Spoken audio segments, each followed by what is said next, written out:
Hi, I'm Kristen Cole, and I'm really glad you joined me today. I'm the operating principal of 6 market centers and a very large expansion team that's on track to really do about $1 billion in volume this year. I don't know about you, but you've probably thought about growing your business too, but the thought about how you're going to do it might be a little overwhelming. So come with me. Let's talk about some ideas that I have about how you can get started and making sure that you build your foundation right.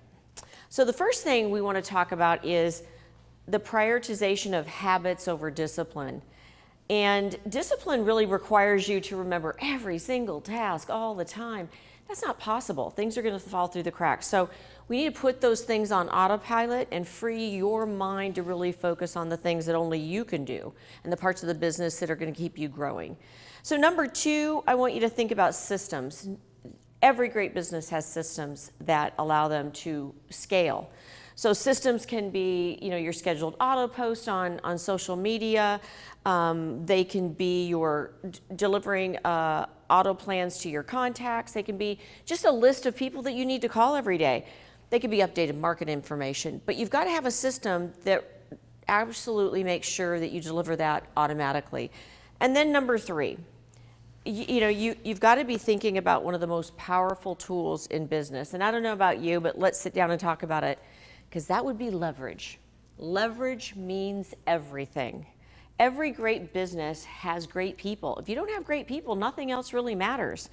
So when you think about leverage, it should allow you to do more with less, meaning other people are going to do parts of the job that they'll skip and whistle to work every day to do.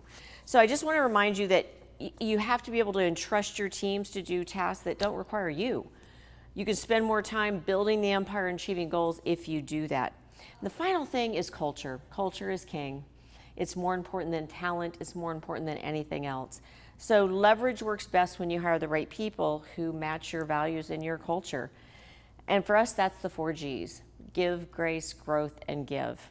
So if you're interested in learning more about some of these tips and tricks about how to build a great foundation, come to my class this fall. Scaleyourbusiness.co is how you can register for it, and I'll see you then.